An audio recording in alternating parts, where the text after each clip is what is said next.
Hi everybody, I'm good to go and I hope you guys are too, because today we need to talk about the new show, Batman the Caped Crusader.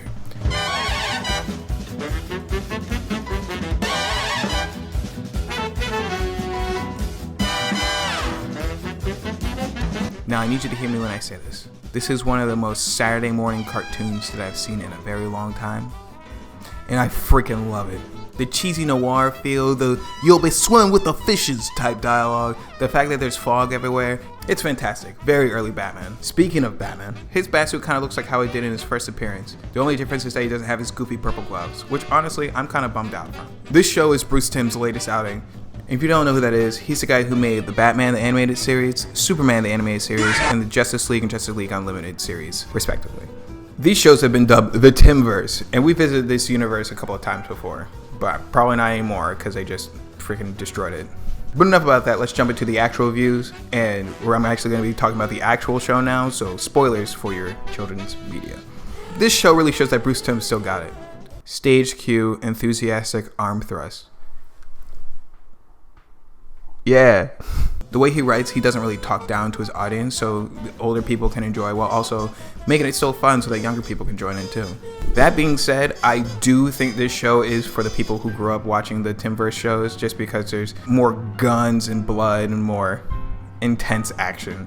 Jesus, why did the animation get a lot better for that knockout? Jeez, man. I also like the changes that he made to some of the characters. I like how they made the Penguin into a thick mommy this time instead of a hot twink like how they did him in Gotham. I also like that they used more obscure characters like the Gentleman Ghost and Nocturna. I also think that they did a really interesting spin on Harley Quinn in this, making her brainwash wealthy people and donate all their money to charities. Ballers fuck. I also really like her costume design. I quite honestly just love when they make her a formidable foe without the Joker. I know they've been doing that for years now, but I still enjoy it. Speaking of the Joker, I do appreciate that they use some restraint in season 1 by not using him the main focus of one of the episodes. Batman media seems like it relies so heavily on the Joker now that they keep forgetting that he has awesome freaking villains. They're definitely going to use him in season 2. I can just tell from the teaser from the end of the season, but you know, it's still kind of nice. The secondary villain throughout the series is Flash and Bullock. They're the most slimy, corrupt cops in all of Gotham, and I love them. And they're very blatant about it too. Gordon tries to get rid of him in one of the episodes, and he's like, "Hey, we's heroes cops, cause we killed the Firefly." It's Firebug. Oh, sorry. Speaking of Commissioner Gordon, it doesn't really feel like he does anything until like the finale, because for the most part he just has Renee Montoya do everything, and her character is, it's like, "Oh, I'm a beat cop, you know, I'm just doing what's right, I'm justice and whatnot." That's my Renee Montoya.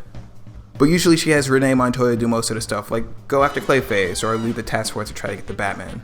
And Barbara, she's still like the justice loving, she's chill, you know, she's a lawyer. She doesn't do too much. I mean, that's not true. She did save Harvey Dent, or at least try to. You know, speaking of Harvey Dent, I really liked Harvey Dent's story. In the beginning of the show, he tries to prosecute a kid that Barbara is trying to defend, and he's going to give him a harsher sentence because he didn't take the deal. Then throughout the series, Harvey's morality gets tested because he keeps getting approached by Rupert Thorne so he can help him with his election.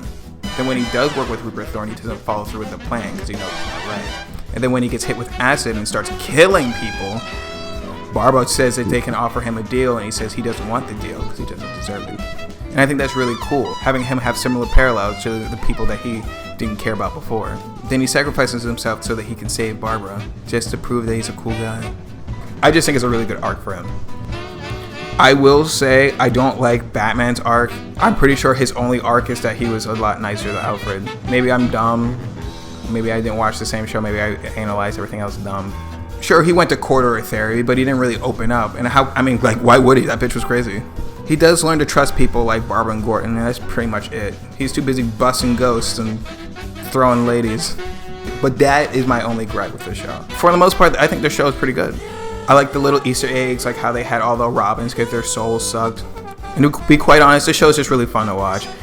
It's not groundbreaking, but if you got some time and you're a nerd like me, you might as well watch it. But that's just my opinion. I would love to hear your guys' in the comments below.